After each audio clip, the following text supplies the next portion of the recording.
Cashflow Diary Podcast, episode 124.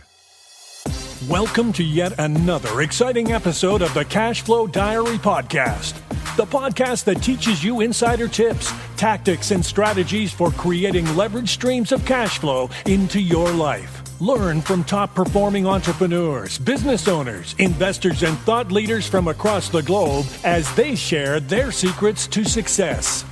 Like what you learn on this and other Cashflow Diary podcast episodes? Go to learninvestingnow.com and sign up to receive powerful tips and information that will help you succeed as an entrepreneur and investor. Now, here's your host, investor, entrepreneur, business owner, educator, speaker, author, and master facilitator of Robert Kiyosaki's cash flow game, Jay Massey. All right. Good morning, good evening, good afternoon, and good night. Some of you may get that movie reference, maybe not. Anyway, I'm your host, Jay. Glad that you guys are here for another episode. Today, we're going to keep talking about these essential skills. It's just oftentimes when I'm working with individuals in coaching sessions or group sessions, as you guys know, right now, we're still doing a mastermind group. In fact, now is today, when you're listening to this, is probably the last day to sign up for the next mastermind group, where we're going to be talking all about finding deals at discount. So we're going to be doing that here.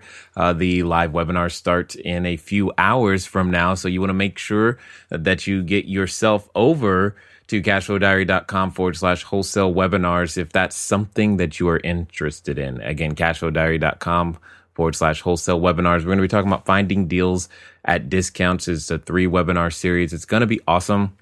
Be there live. If you've never had the opportunity to, interact live, I would love to have you there.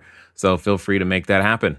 Anyway, one of the things that I wanted to talk about today is another necessary skill. And it's an interesting one because there are many different degrees and definitions as it floats about. One of the things that came to my mind, I was thinking about this skill, is one of my mentors. He used to always say, and it's just funny. He said, "Blessed be the flexible, for they will never be bent out of shape." I always thought that was funny. Maybe you do, maybe you don't, maybe you've heard it before. It doesn't really matter. To me, it is still funny, and flexibility is definitely something that is required if you're going to go on this journey. If you're going to begin to build your cash flow in any way, shape, or form, you must maintain that flexibility throughout your entire career.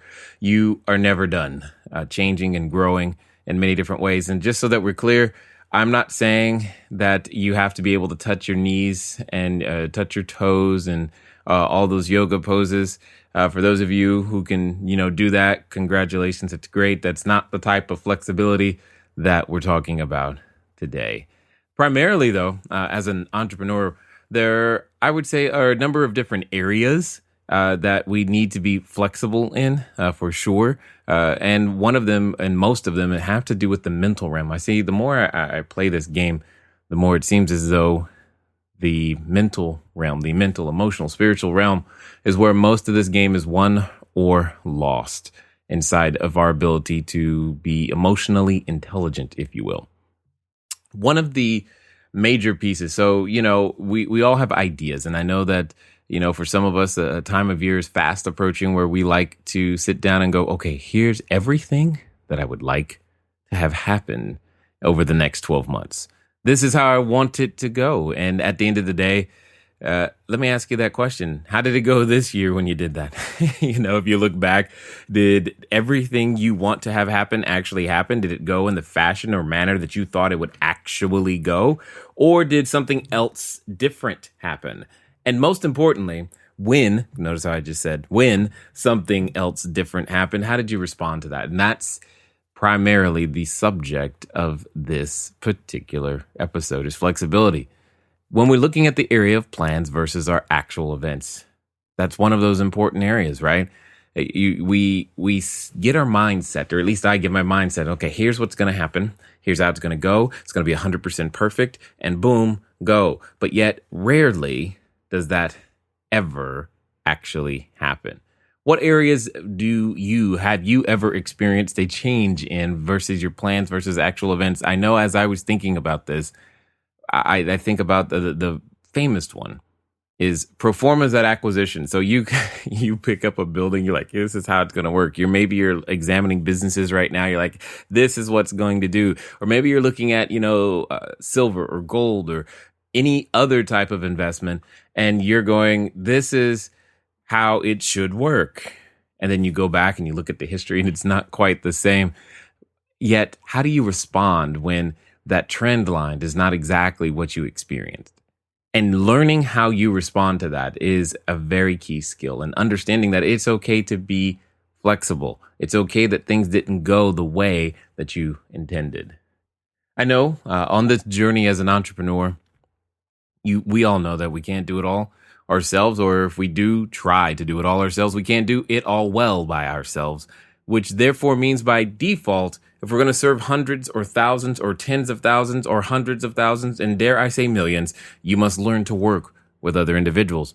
Well, that process of learning to work with other individuals or vendors is, guess what? Also a unique experience, because the vendor comes over, right? They say, hey, here's what's going to happen. I have planned to do these things. I plan for the job to cost this much. I plan for these things to happen in this order, this way, and this is how it should go. Yet, it's not really often how that works. I mean, think about it. How many times have you opened up a wall or looked inside or opened, because I know this happened. Oh, the perfect example. I know this time or around this time last year or recently, some of you may remember, it was the polar vortex, right? It was coming up. It was at the beginning of the year. And I promise you, it was not a planned event to have my roofs freeze, water pipes burst, and all this manner of things. I know for one of our buildings, the pipe burst. It flooded the street. I mean, we're talking police and all these other things.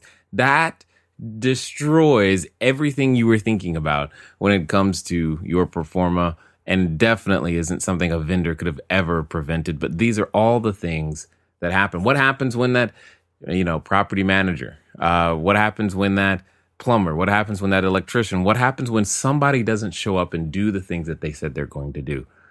I know you're like, Jay, I get all that. Those are the things that I want to avoid. I hear you. What I'm trying to say to you, what I'm saying to you right now is complete avoidance of these things and expecting to be rigid is not likely to happen. Here's another area where you might want to develop some flexibility. Marketing strategies. You're like, hey, what I'm going to do is that I'm going to make a website. I'm going to start this, campaign over here, or I'm going to go to this networking event, or you know what? I've got 40 people scheduled for my next Cashflow game. And by the way, that's good. That's very, very good. You got 40 people scheduled for your next Cashflow game, and for whatever reason, people don't show up, or the phone doesn't ring. And, interpreting that information correctly is really important. Interpreting that information correctly is really important. Just because someone doesn't accept your offers, just because someone doesn't show up, doesn't mean that what you're doing is wrong or incorrect or not the right thing to do. Understanding how to grow in your flexibility in these areas and more. We're going to go over some more. I just want to highlight these things so that you can hopefully define and develop the continued courage to keep pushing forward, because not every marketing strategy works. So maybe you're thinking, hey, maybe I should start a podcast. Okay, cool. But that's not guaranteed to work. You're not guaranteed to be able to get, guests and interviews, or even have something interesting to say. And what about those people that listen? All of those things are there. Now, there are ways, obviously, to increase your odds of success. And heaven forbid, should we start talking about advertising and, paid media or YouTube and social media, all these things. There are so many to choose from. My only point is to manage your expectations properly. And to manage your expectations properly simply means to know and be okay with the fact that I'm getting feedback, not getting sold out to a particular outcome. When you're able to process the information that you receive back as feedback, you won't quit. And that's my encouragement to you as we continue. We talked about those unplanned events, the weather patterns. What about when the building burns down. That's an unplanned event. Hopefully, yeah, you have insurance, but just because you have insurance doesn't mean that was a part of your plan. And most importantly, are you willing to be flexible to deal with those inconveniences?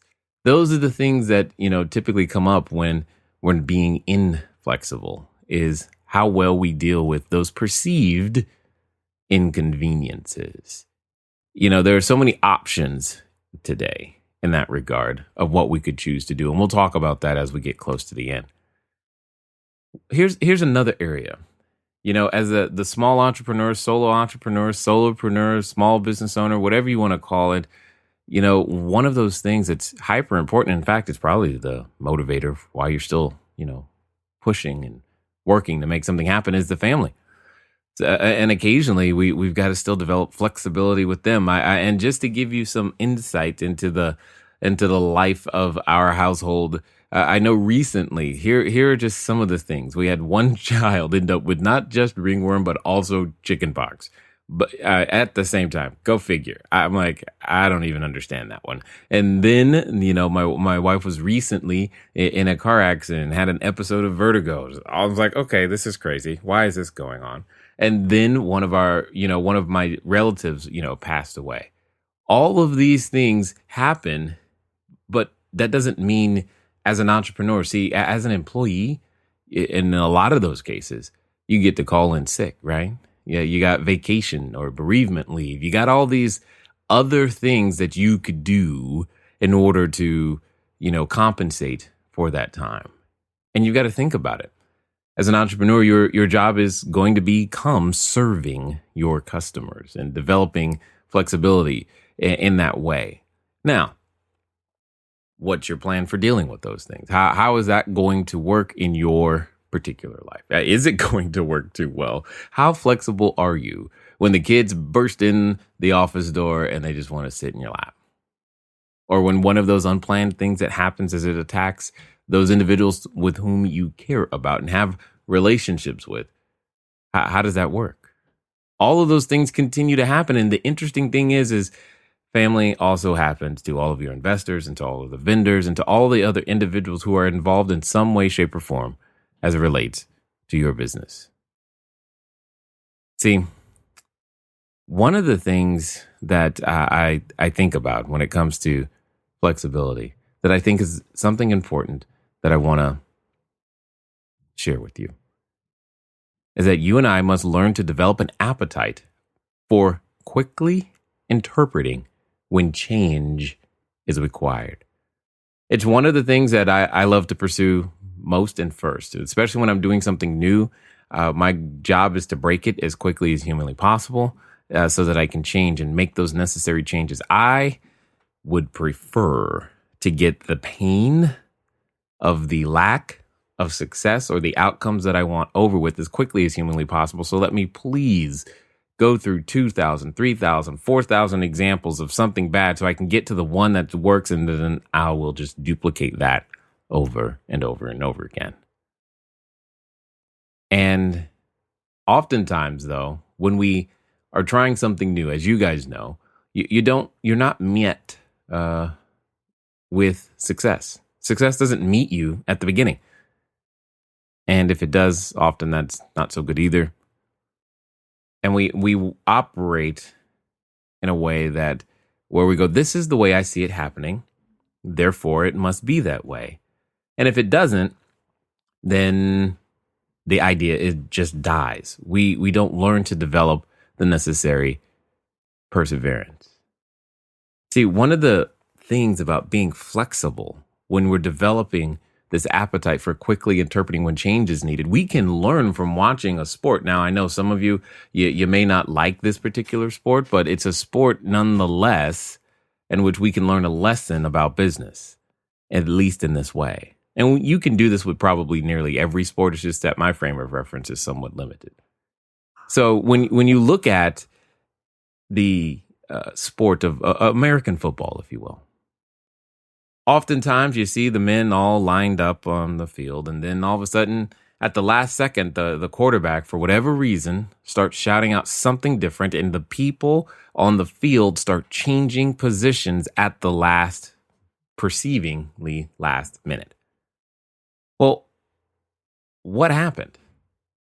Well, what happened is he got feedback. He had a plan. This is the way we planned for it to go. And then he surveyed and looked over the field to see what was happening and said, oh, we need to adjust. He didn't try to force his way necessarily. He didn't say, okay, I see this is coming, and you know what? I'm just going to keep headlong because this is the way that the coach said is supposed to work this way. And he chose to take responsibility for the outcome of reaching the goal, as opposed to just saying, you know what? Hey, coach, see, that's the play you called. Oh, well, look what happened. And he called what they call an audible. He read the defense and adjusted his play or strategy accordingly. And we must, as entrepreneurs, do the same. What are some of the ways that you can read the defense, if you will? One of those is just understand what your customers are telling you. They vote with their dollars. They vote with their opt-ins. They vote with their attendance. They're voting in that way. They're voting with, in some cases, how often they share or don't share something. Do they click the like button or not? All of these things can help you understand. Here's the major question you must learn to ask is why. I was taught a long time ago, and I share with you today, know why they buy, know why they don't buy. Your customers are telling you something. Even when they buy, don't just celebrate going, yay, they bought the house, or yay, they bought my product, or yay, we got the sell. Find out why.